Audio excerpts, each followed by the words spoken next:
Arquetipos, modelos, héroes, santos. Este es el tema, creo que muy interesante, muy importante, que hoy vamos a tratar. Los arquetipos, los modelos que necesitamos. La figura de los santos como modelos, como intercesores, los héroes. Un hombre cristiano necesita otros hombres. Esto lo hemos dicho muchas veces. Necesita otros hombres.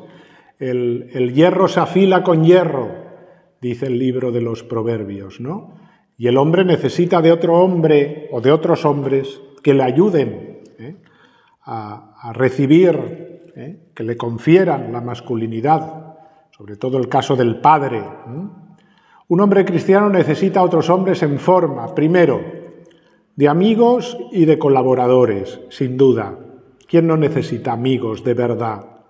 Colaboradores en sus propósitos. Segundo, necesita de hermanos, que son amigos con los que comparte la fe y por lo tanto son muy cercanos a su corazón. Amigos, pero que comparten la fe. Esos son los hermanos, ¿no? Y que caminan juntos, y que se ayudan a caminar, y que se corrigen, y que se animan, y que se fortalecen en la lucha de cada día por servir al Señor. Tercero, acompañantes. Podríamos llamarles acompañantes, mentores, consejeros. Hoy en día hay una palabra que a mí no me gusta utilizar porque no tiene nada que ver con nuestra visión cristiana, que es el coach, ¿no? Hacer coaching. Sobre todo necesitamos acompañantes, mentores, consejeros, ¿cuándo? En el momento de la adolescencia, cuando uno empieza ya ese proceso en la juventud. Y luego lo necesitan especialmente los conversos. Fijaos que cuando se habla de dirección espiritual, yo soy de la opinión que el director espiritual es el Espíritu Santo, ¿no? Para cada uno de nosotros. No creo que en todos los momentos de la vida quizá haga falta un director espiritual, siempre un consejero, alguien al que podamos ir y pedir consejo en un momento dado.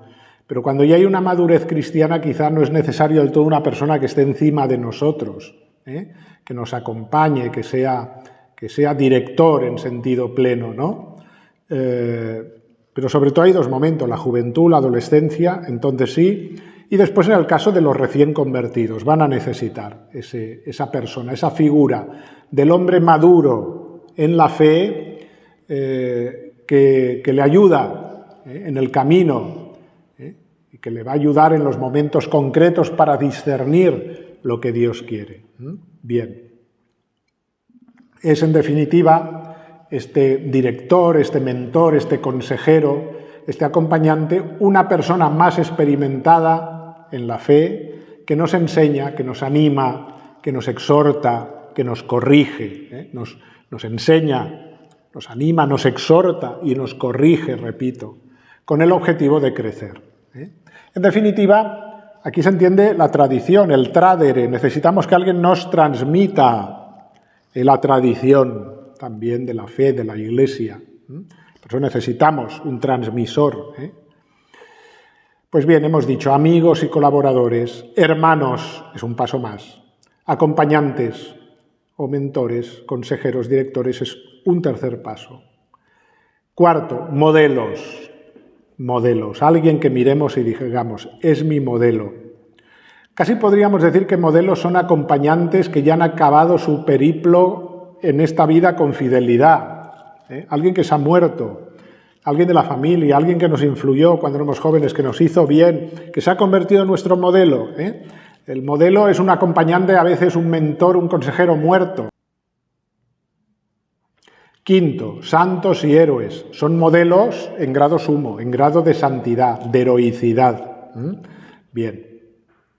Casi todos los hombres, decía Samuel Johnson. Samuel Johnson es un poeta, crítico literario, lexicógrafo inglés que escribió mucho y todo el mundo lo cita, ¿no? En Inglaterra es muy citado, ¿no?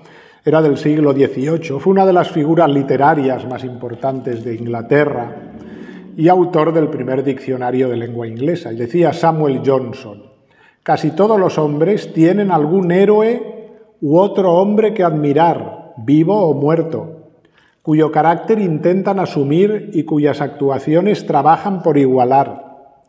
Cuando el original es bien elegido y copiado juiciosamente, el imitador llega a excelencias que nunca podría haber alcanzado sin esta dirección, sin este acompañamiento, sin estos modelos. Qué importante, pues, los modelos, los arquetipos. Es una característica innata de la naturaleza humana, la emulación, el impulso a imitar y, por lo tanto, la necesidad de buscar un modelo. Desde nuestros más tiernos años, desde muy niños, imitamos lo que vemos, aprendemos imitando. Sigamos el consejo de Jeremías. El profeta dice, Jeremías 6:16, deteneos en los caminos y mirad, preguntad por los senderos antiguos, preguntad por el buen camino y no os apartéis de él.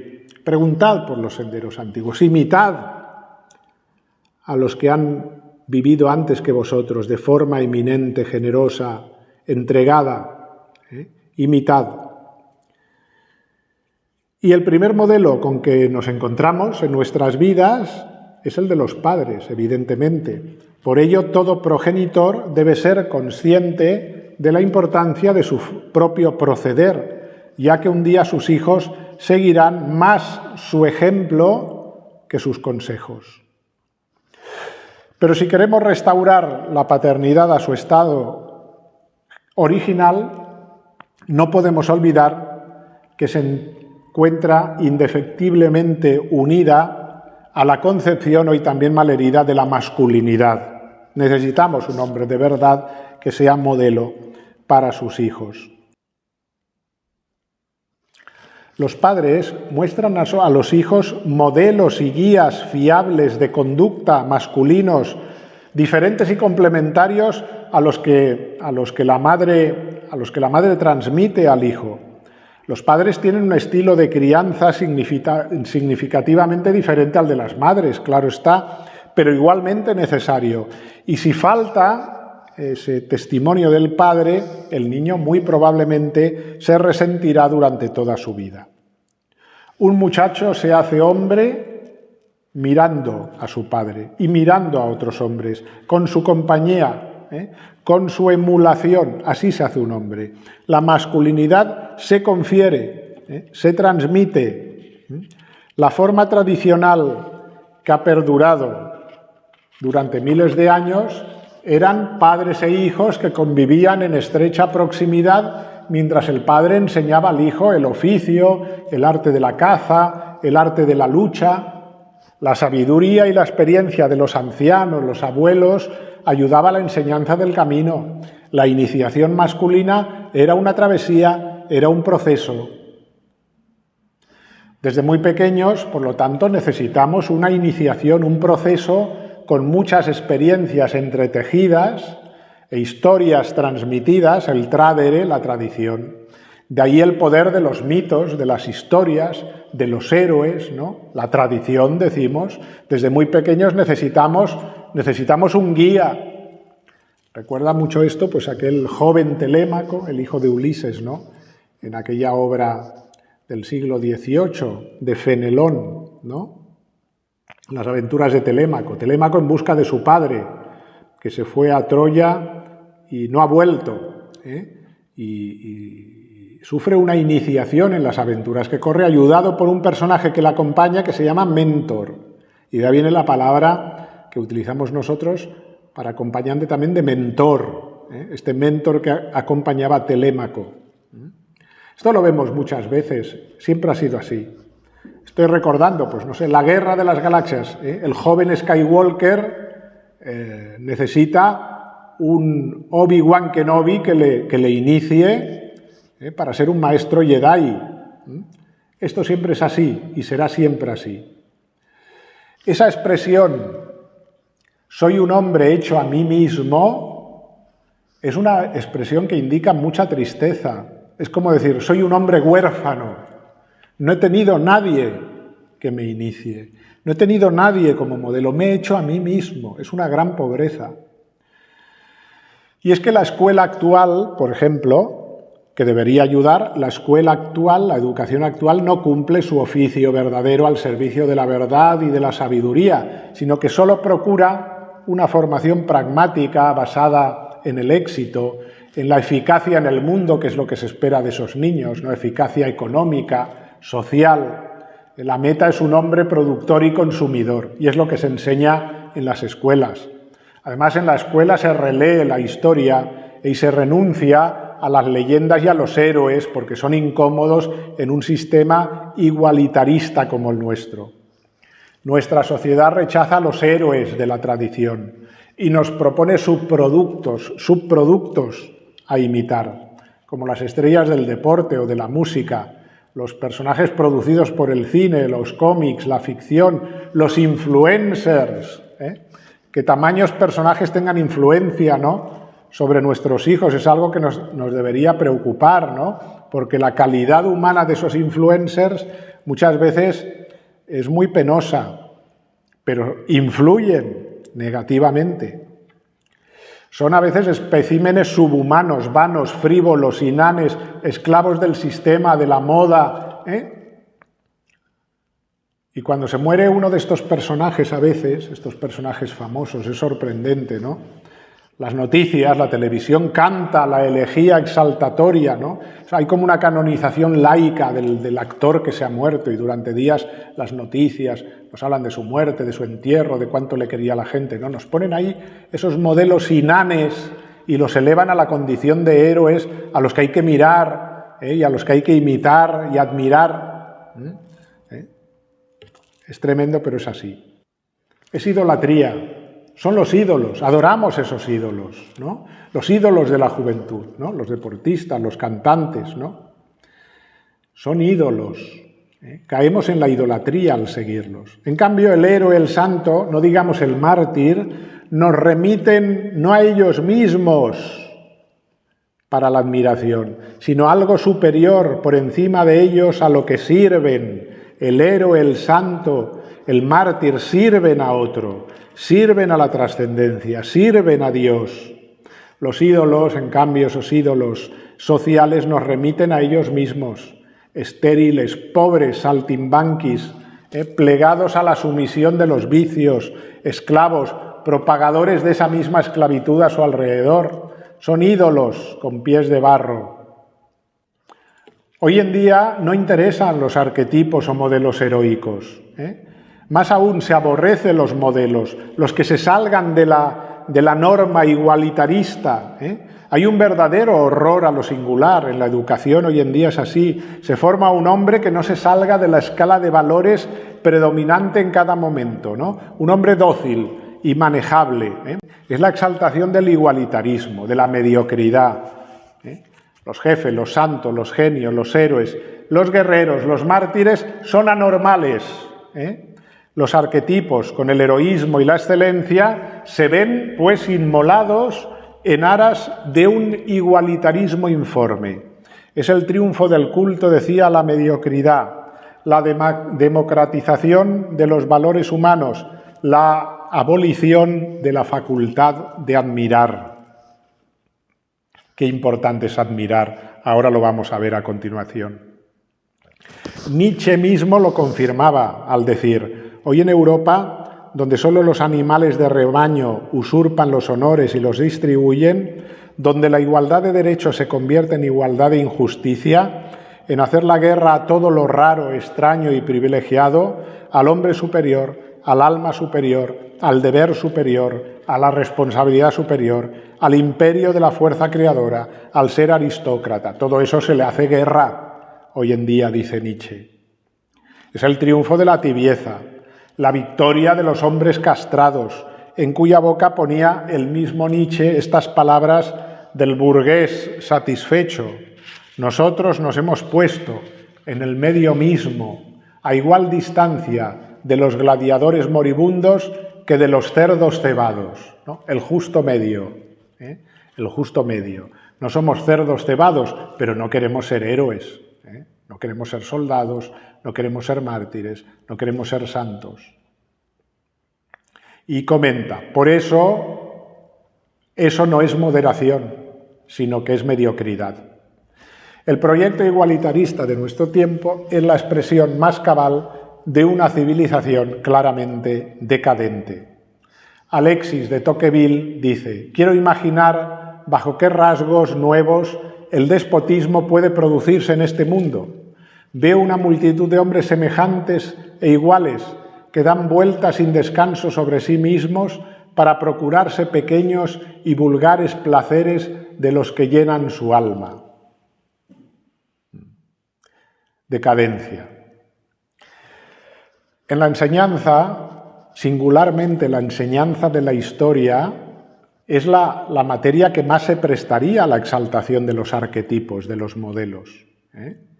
Lo decía Huizinga: nunca se llegará a la comprensión histórica si no visualizamos la imagen de los individuos que fueron los primeros en concebir los pensamientos, que cobraron ánimo para obrar, que arriesgaron y salieron victoriosos donde otros muchos se entregaron a la desesperación. Necesitamos esos modelos. En este sentido, por ejemplo, Hesíodo, Homero, a pesar de que no fueran historiadores en sentido estricto, sino más bien poetas, con sus mitos, resultaron auténticos educadores a través de sus escritos, porque al exponer las hazañas de los héroes enseñaban implícitamente el deber ser del ciudadano de la polis. Chesterton decía: tradición no quiere decir que los vivos están muertos, sino que los muertos están vivos en nosotros, los que nos han precedido y han sido modelo. Sin tradición ya no nos liga nada con nadie, ni una leyenda, ni una historia, ni una mitología, ni unas costumbres, y es lo que pretenden: la atomización, la total soledad del individuo, solo ilustrado por la publicidad y por las modas.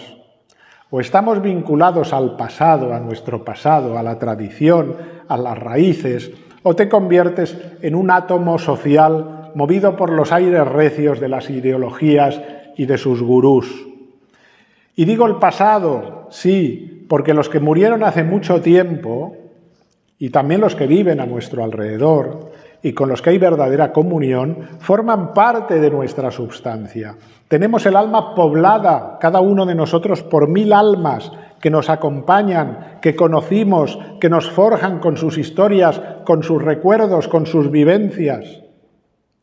Nos dicen hoy: la explicación histórica debe evitar los juicios de valor, sean intelectuales o morales. Los juicios de valor se deben evitar, de verdad. A ello se llama objetividad, nos dicen.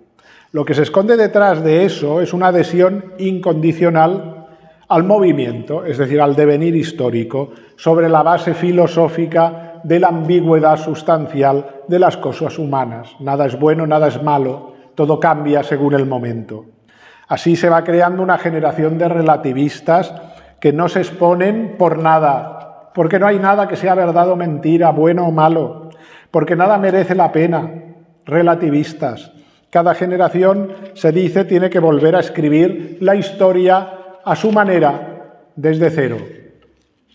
La preterición de las raíces y de los arquetipos fundacionales no tiende sino a engendrar aquellos ciudadanos del mundo que propicia hoy la política educativa de la UNESCO, sobre la base de la abdicación de lo nacional, de lo tradicional, y en orden a la consolidación de un mundo totalmente homogeneizado, el nuevo orden mundial.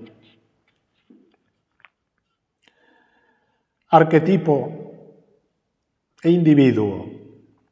El arquetipo supremo es Dios. El arquetipo supremo es Dios, el ejemplar sumo o mejor, el que contiene en sí las ideas ejemplares de todas las cosas. En lo que respecta al hombre, es el quien originalmente lo ha modelado, nos ha modelado a modo de artesanos, haciéndonos su icono, su imagen, su reflejo. Hagamos al hombre a imagen y semejanza nuestra, dijo Dios al crear el hombre. Los padres de la Iglesia enseñaban que la imagen es algo ontológico en el ser humano, algo imperdible. La semejanza, en cambio, es algo más bien ético-moral. Si la imagen es el ser, la semejanza es el quehacer, el trabajo, ¿no? El trabajo moral. Todo el sentido de la vida del hombre consiste en ir de la imagen a la semejanza, acercándose así al arquetipo original. En el lenguaje de Max Scheler, ser, en sentido pleno de la palabra, es ser capaz de seguir en pos del arquetipo, ir en busca del arquetipo. Al hombre le corresponde el tránsito del deber ser ideal y normativo al ser real. Ese es su trabajo, hacer que su esencia valiosa tenga existencia concreta en él. La sabiduría griega logró atisbar esta vocación modélica que oculta al hombre en sus mismas entrañas. Esta idea cautivó, de hecho, al mundo griego, se reflejó en todas sus artes. A Fidias se le ha comparado con Sócrates porque en sus mármoles Fidias, y en sus enseñanzas Sócrates ofrecieron las pautas de un elevado deber ser, siempre en dependencia a unos modelos arquetípicos. Bien.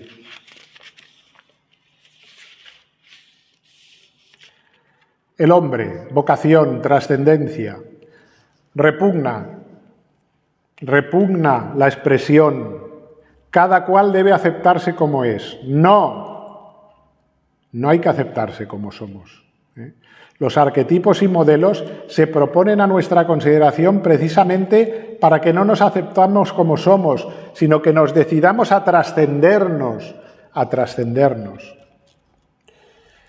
La existencia banal, dijo Heidegger, está hecha de abdicación y termina en el hastío y en la angustia, esa banalidad de vivir conformándonos con lo que somos. Acaba en la angustia reclamando algo más que la colme y la sacie, dice Heidegger. Es Dios quien ha puesto en nosotros esa atracción hacia lo sublime, esa necesidad ontológica de superarnos, de ser distintos y mejores de lo que somos, ese anhelo de quebrar el círculo, ¿no? La jaula estrecha en la que nos han encerrado de las apetencias menores. Solo tendiendo a lo superior llegamos a ser auténticamente nosotros mismos, solo accediendo al deseo de las alturas, ¿no? Salimos de nuestra subjetividad, nos hacemos capaces de poner nuestra vida al servicio de Dios y de los demás. Pero volvamos a la auténtica trascendencia, al verdadero endiosamiento, que es lo que se persigue, al endiosamiento verdadero del hombre, no porque se cree el Dios, ¿no? Sino porque es transformado por la gracia de Dios, convocado a ser como Dios, no a fuerza de músculos, según sugirió Satanás a nuestros padres, sino en virtud de la gracia que nos impele suavemente a levantar el vuelo desde nuestra condición mediocre. Pues bien, son justamente los arquetipos, los modelos, los santos, los que verticalizan el espíritu, plasmando almas, forjando metas, tanto en el orden natural como en el orden sobrenatural. El arquetipo se comporta, pues, al modo de un imán que verticaliza los espíritus, estableciendo algo así como una ley de la gravedad invertida. Tendemos hacia arriba. Aristóteles, en su Metafísica, dice: no hay que prestar atención a los que aconsejan, con el pretexto de que somos hombres, no pensar más que en cosas humanas, y con el pretexto de que somos mortales, renunciar a las inmortales, sino por el contrario, hacer lo posible para vivir conforme con la parte más excelente de nosotros mismos. La más excelente, pues el principio divino, por muy débil que sea, aventaja en mucho a cualquier otra cosa por su poder y por su valor.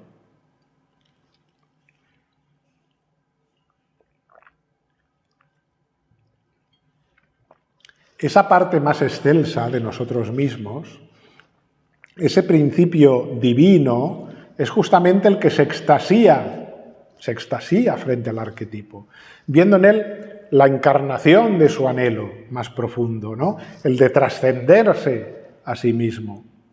He aquí por donde pasa la decisión radical en la vida de cada hombre, en un momento dado, de o sucumbir a la mediocridad, al ir haciendo, dejándose encandilar por el brillo de las cosas que son inferiores, fatuas, o proponerse realmente una existencia vertical con su inevitable cuota de renuncia y de sacrificio, una existencia orientada hacia la contemplación del modelo, del arquetipo y a la emulación de sus virtudes. Vayamos a lo concreto. ¿Cuáles son para nosotros cristianos estos arquetipos? ¿No? Sed perfectos como vuestro Padre Celestial es perfecto, nos dice Dios. Lo que se nos quiere expresar es que en el camino del progreso espiritual la medida es sin medida. Más cercano a nosotros se nos ofrece la figura de Cristo, que es modelo de humanidad, es modelo supremo. Es el Verbo que se hizo carne para divinizar nuestra carne, el Hijo de Dios que se hizo hijo de hombre para que los hijos de hombre llegásemos a ser hijos de Dios. He aquí el arquetipo por excelencia, puesto a nuestra consideración para que, imitando sus virtudes, nosotros nos trascendamos ilimitadamente. Él mismo lo proclamó así, se proclamó camino: venid en pos de mí, aprended de mí, yo soy el camino, os he dado ejemplo para que vosotros hagáis como yo he hecho. Seguimiento de Cristo, pero seguimiento también de aquellos que lo han imitado con tenacidad. Nos referimos a los santos, evidentemente. Es en la elección de sus modelos cómo se puede medir la fuerza o la decadencia de una sociedad o de una persona. ¿Quién es tu modelo? Dímelo y te diré quién eres, ¿no? En una sociedad como en la que vivimos se promueven ídolos creados por la propaganda, por los llamados formadores de opinión, que son un espejo de la disolución social. Por eso necesitamos admirar, pero admirar modelos coherentes, santos, héroes. La admiración es el sentimiento que brota del alma cuando un hombre percibe, sea la belleza física de alguien, sea su grandeza moral o su bondad. La admiración brota del alma cuando se contempla la belleza física o la grandeza moral, la belleza moral, la bondad. El modelo o paradigma tiene todo el atractivo del ideal para el que lo contempla. Del ser superior, bueno, perfecto, cuya presencia o recuerdo estremece el alma con particular vehemencia. La admiración arrastra la imitación de lo admirado, es evidente. El ejemplo de la conversión de San Ignacio es clásica, ¿no? Cuando está enfermo en cama, él piensa: si Santo Domingo lo hizo, si San Francisco lo hizo, ¿por qué no yo? San Agustín, convertido, cuando encuentra tantas dificultades para cambiar su vida desordenada, piensa: si otros lo han hecho, yo puedo hacerlo. ¿Por qué? Porque soy igual que ellos, porque tengo los mismos medios, la gracia. Si no vivimos de ideales, no viviremos las realidades de verdad. El ideal es la forma sublime de vivir la realidad. Pocas veces se alcanza el ideal, pero si no lo luchamos, nos hundiremos por debajo de las realidades. Admirar consiste en contemplar aquello en lo que uno puede convertirse, en lo que uno puede convertirse. Admirar es como rendir culto a la desigualdad, es defender que hay un arriba, que hay un abajo, que hay un bien, que hay un mal, que hay cosas bellas y cosas feas, que hay verdad y mentira, que hay algo superior y que hay algo inferior, sí. Los héroes y los santos son como ángeles, es decir, como mensajeros que nos recuerdan cuál es nuestro verdadero destino, cuál es nuestra esencia. Señalan a nuestras vidas la dirección correcta y su significado. El heroísmo rompe la prisión a que nos tiene atados el determinismo, ese determinismo de la biología, de la ciencia, de la técnica, de la sociedad misma, nos determina, nos quiere determinar con sus normas. Pues bien, rompe ese determinismo el heroísmo. Abre un camino de libertad, un camino nuevo, posible. No todo está dicho sobre nosotros. Nos libera de la estrechez personal, del conformismo, del egoísmo paralizante. Los actos y formas de pensar del héroe son actos soberanos de ruptura con la atonía general, son el principio de liberación de la mediocridad a la que nos somete esta sociedad. Sacude la resignación, nos abre a la esperanza sobre nosotros mismos. En cambio, el conformismo esclaviza, inmoviliza, la admiración libera. El conformismo crea consumidores y lotas subhumanos. La admiración, en cambio, suscita el deseo de imitar, puede despertar vocaciones al heroísmo, a la santidad. El héroe es un insumiso, un centinela que da la voz de alerta, un faro que atrae las miradas. Hermanos, y quiero ir acabando ya, caminamos sobre los muertos. La tierra que hay bajo nuestros pies es una especie de humus, de huesos y sangre derramada durante siglos. Es una tierra formada por los héroes, por los mártires, por los santos, formada por la descomposición de los que nos precedieron, de la sangre de los que defendieron esta tierra y del sudor de los que la trabajaron. Caminamos sobre ellos. Nos recuerdan que Europa, que la especie humana, fue en el pasado algo muy distinto de lo que es ahora, de aquello en que tristemente se ha convertido. Porque la vida y la muerte de los héroes suministra a una sociedad una mística que le puede servir de alimento, de motor de lucha. El recuerdo de los mártires y los héroes es una inyección para nosotros de trascendencia, de legitimidad. Podríamos afirmar que el modelo no es solo algo que miramos nosotros, sino que podríamos decir que el modelo nos mira a nosotros también, fijamente, nos evalúa. El modelo que tenemos delante nos evalúa continuamente. Nosotros temblamos ante su juicio y está muy bien que sea así. Antiguamente la gente tenía en casa cuadros de sus padres, si recordáis, de sus abuelos, ¿no? A veces se sentían de alguna manera vigilados por ellos, observados por ellos. Tenemos que rendir cuenta también a aquellos que nos han precedido, nos han dejado una herencia, una tradición. Bien, este tema de los modelos, de los arquetipos, he usado dos textos, alguno me ha preguntado qué leer. Los centinelas de la humanidad, ya había hablado de él en algún vídeo, de Robert Redeker, creo que es un libro muy interesante y que remueve mucho las ganas realmente de no conformarse. Y luego hay un libro fundamental, que es el del padre Alfredo Sáenz, Los arquetipos. Está en Gratis Date, está en línea, también lo podéis encontrar, creo que es en PDF, si lo buscáis, Los arquetipos, fundamental. Trae consigo además varios arquetipos de santos, ¿no? Pero la parte introductoria lo he usado mucho porque, como siempre, el padre Sáenz pues es de toda garantía.